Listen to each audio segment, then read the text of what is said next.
Обнаженные красавицы в стиле символизма на картинах Франца фон Штука.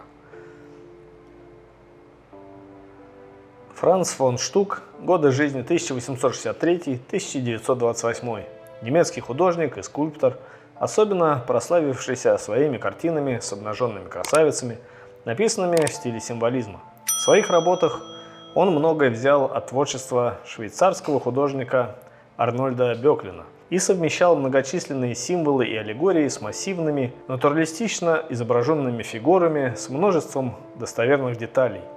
Штук серьезно интересовался скульптурой, и это увлечение позволило сформировать особую манеру живописи, которая своей монументальностью напоминала статуи. Он понимал, что его работы будут востребованы, если на них будут написаны симпатичные обнаженные девушки. Благо общество к слегка завуалированному под эстетику символизма ню относилось вполне благосклонно. Картину Штук воспринимал как целую и неделимую совокупность холста и рамы, потому рамам уделял особое внимание. Лично их изготавливал, наносил позолоту и необходимую резьбу. В любых каталогах картины Штука всегда сфотографированы вместе с рамами. Штук родом из простой семьи, его отец работал мельником, но сам Францишек больше предпочитал рисовать различные карикатуры и делал это очень умело. Так-то родители разрешили Францу Штуку поступить в Мюнхенскую школу искусств. Лишних денег у мельника не было, потому Штуку пришлось подрабатывать, будучи студентом. Он создал серию рисунков аллегории и эмблемы, которые стали очень популярными и позволили получить реноме отличного рисовальщика. Но и свое юношеское увлечение карикатурами Штук не забыл и часто рисовал для немецкого юмористического журнала Fliegende Blätter. Однако Штук все же хотел писать настоящие картины маслом, а не быть только журнальным художником. Не для того он несколько лет учился живописи. Его первая работа «Страж рая» получила восторженные отзывы, а Штук был награжден золотой медалью. Штук понял, вот над чем следует сосредоточиться.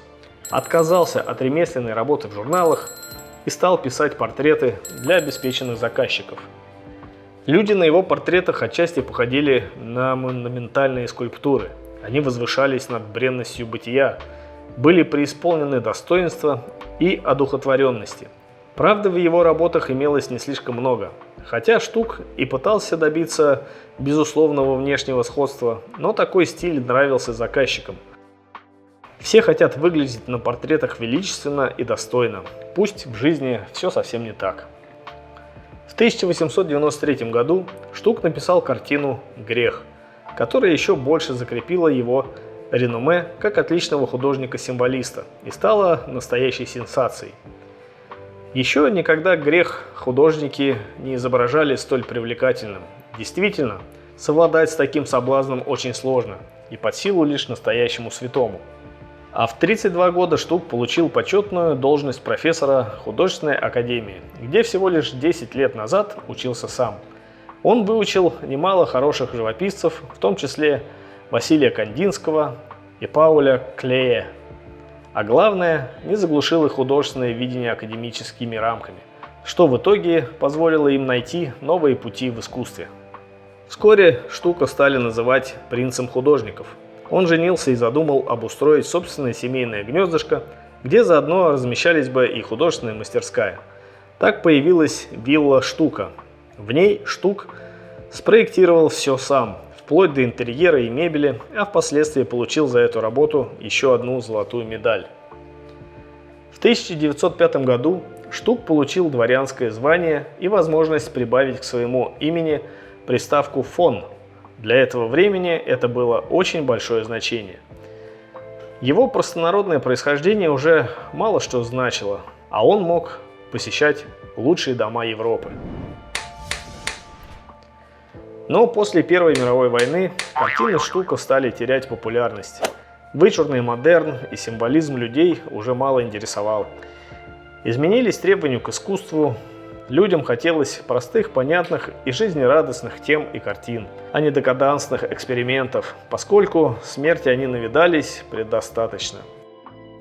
Эклектическая ар-нуво вышла из моды, а Штук не смог, да и не хотел ей соответствовать. Впрочем, денег он заработал достаточно, чтобы спокойно жить в старости и ни в чем не нуждаться.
Спасибо, что досмотрели видео до конца. Лайк и комментарий – отличный способ поддержать канал и автора.